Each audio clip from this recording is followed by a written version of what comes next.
सर्वेभ्यः नमो नमः। स्वागतम अत्र भवतां सर्वेषाम्। इस वीडियो में हम कक्षा षष्ठी के तृतीय पाठ शब्द परिचय है भाग तृतीय के अभ्यास प्रश्नों को देखेंगे।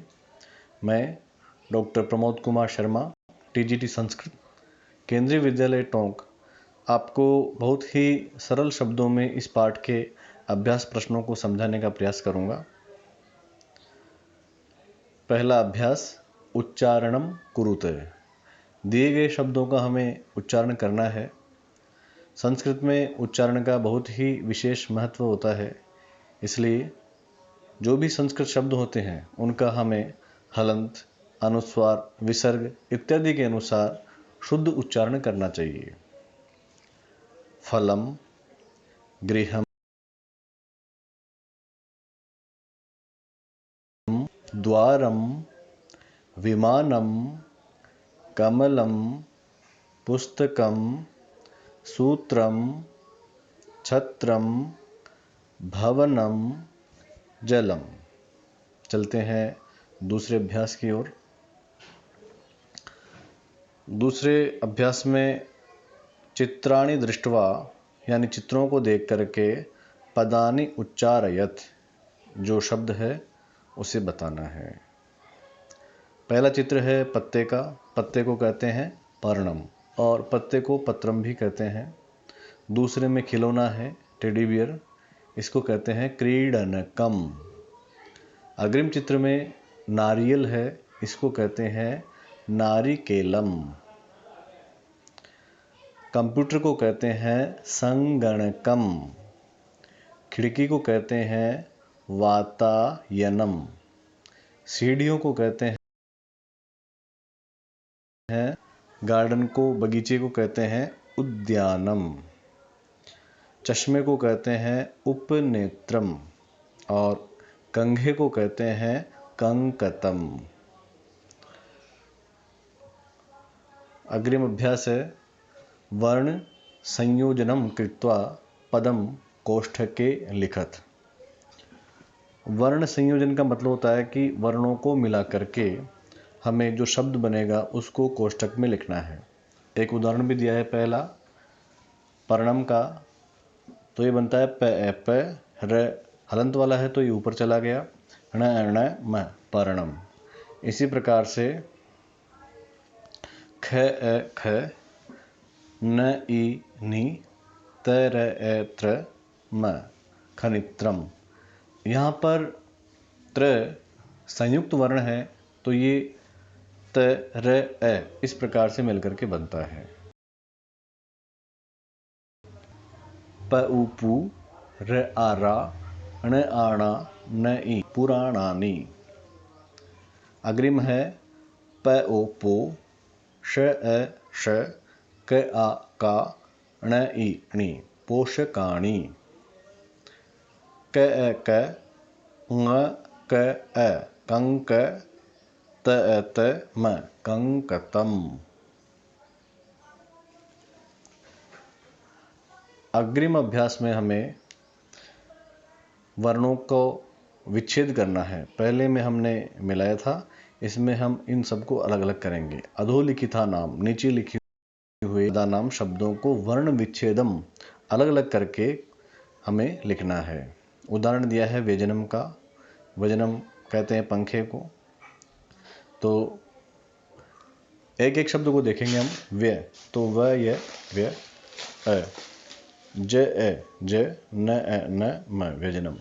पुस्तकम, तो पु बन गया प उ पू, स्त बन गया स त क म पुस्तकम। इसी प्रकार से भित्तिकम, तो भी बना ब ई भी, और ती, इसमें दो त हैं तो त ई भित्ति, क म भित्तिकम।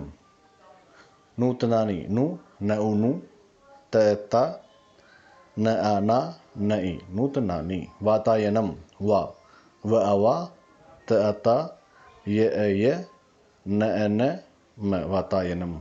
उपनेत्रम, उ क्योंकि स्वर है तो सिंगल आ गया, प उप, न ने और त्र जैसा मैंने पहले वाले में बताया था, तैर ए, उपनेत्र म उपनेत्रम।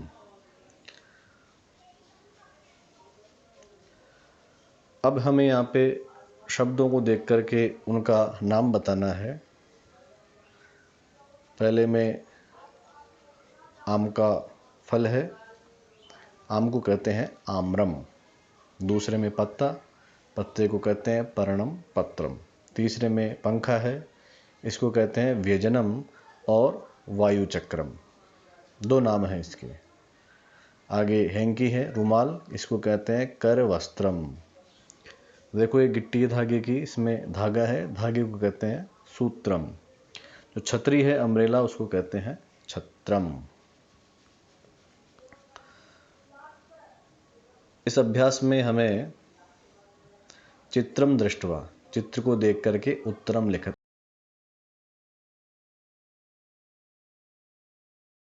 एक पेड़ है, उससे फल गिर रहा है, तो किम पतति, क्या गिरता है, और उत्तर में बताया है फलम पतति, फल गिरता है। इसी प्रकार से देखते हैं दूसरा,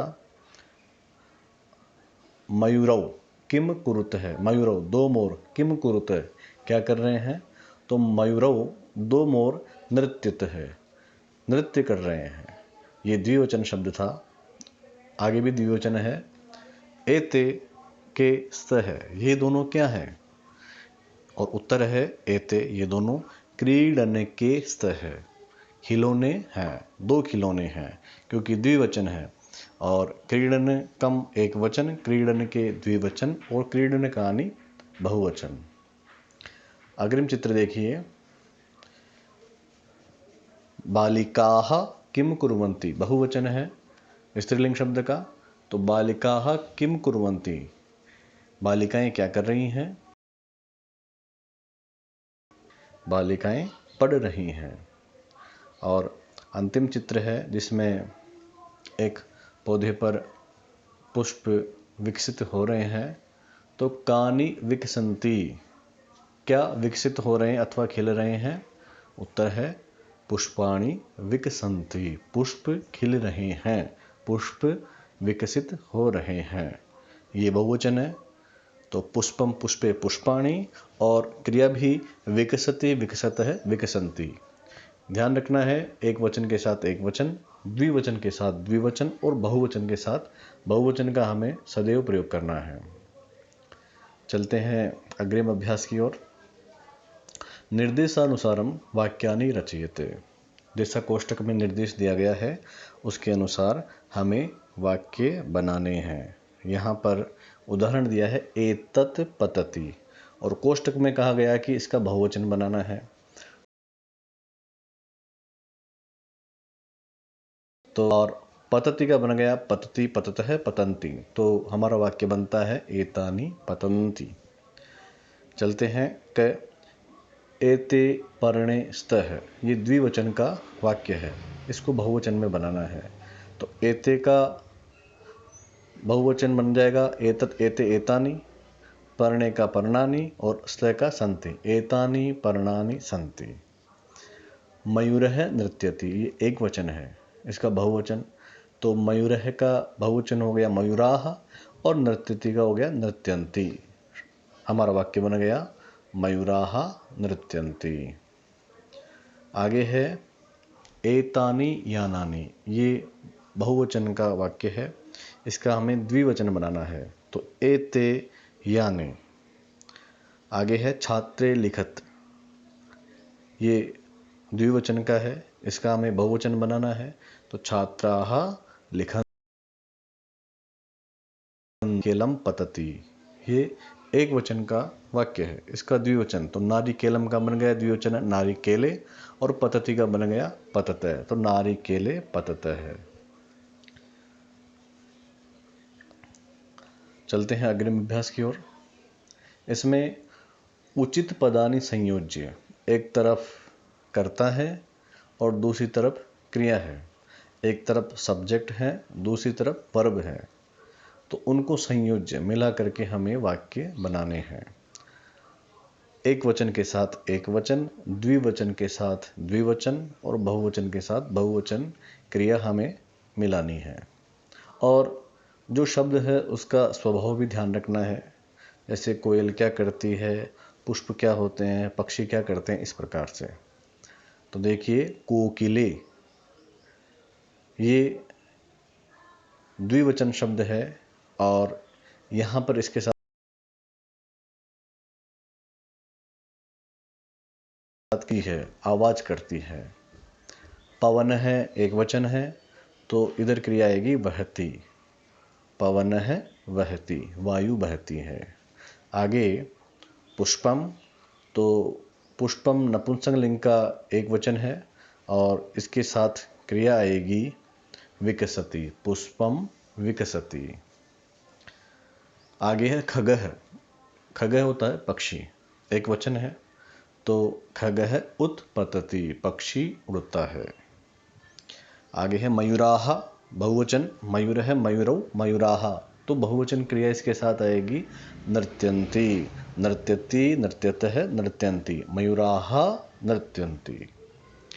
आगे है सिंहाः, ये भी बहुवचन शब्द है, तो क्रिया यहाँ पे आएगी शेर क्या करते हैं, गरजते हैं, दहाड़ते हैं, तो सिंहाः गर्जन्ति। तो इस प्रकार से हम एक वचन, द्विवचन के साथ द्विवचन और बहुवचन के साथ बहुवचन मिला करके हम सार्थक वाक्य बना सकते हैं। तो अभ्यास प्रश्नों का ये वीडियो आपके समाप्त होता है। धन्यवाद।